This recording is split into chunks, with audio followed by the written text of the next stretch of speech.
Buhari, Tinubu sets up 9-man committee as burial holds today. Today has been declared, of course, it's a public holiday. That's why you're not at work. If on your way to work and you haven't heard, just take the same bus back. Okay. It says that Shetima pays condolence and visit to Buhari's family in London.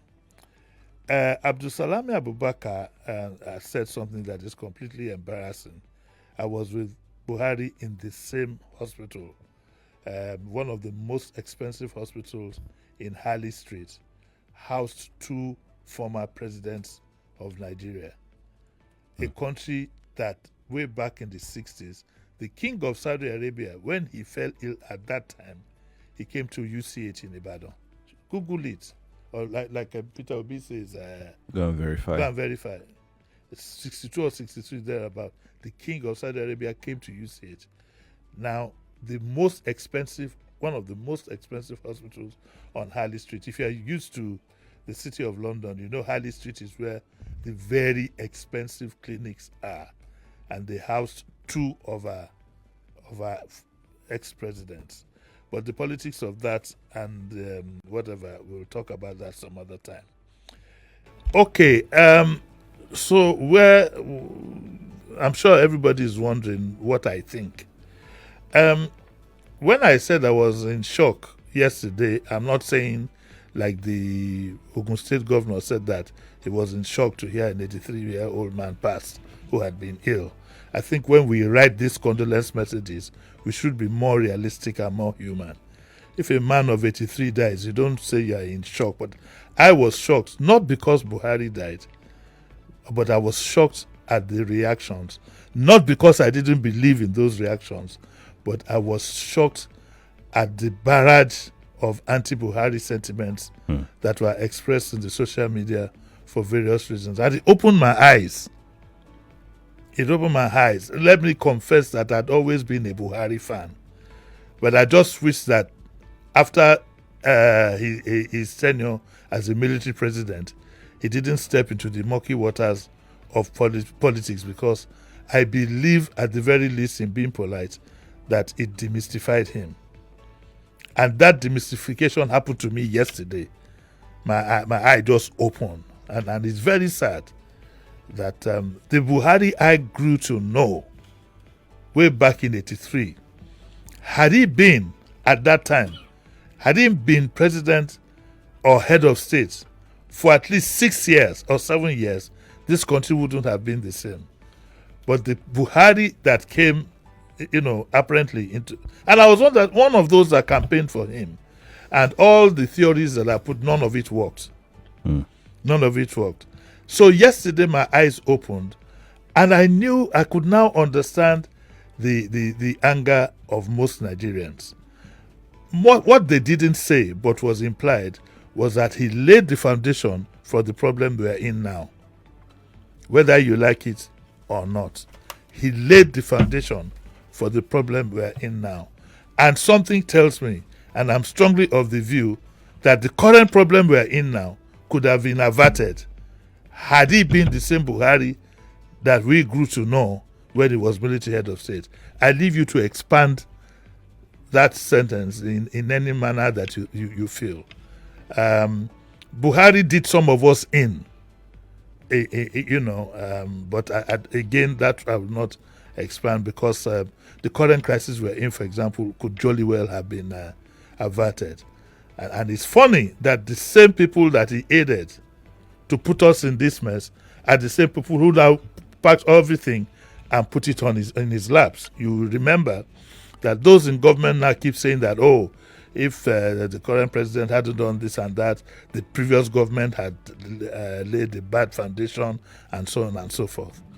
All said and done, my view is that I don't know where the leadership of this country that will carry us forward. I am at a dilemma as to where it might come from. And I must say that in that regard, I'm a defeated species, and I would need assistance from people to show me a direction in which Nigeria needs to go now. Who is that person? Who are this group of persons that can take us out of this current mess? At 9 o'clock, I've stepped down what I wanted to do before, and we'll be talking about the Buhari phenomenon that will involve you too.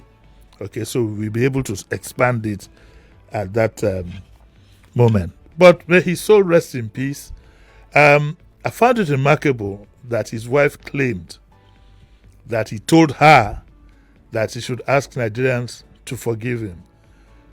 It's very difficult to forgive somebody who you perceive has given you pain when you are still in that pain. Let's be honest. Let's be adults and not be hypocrites.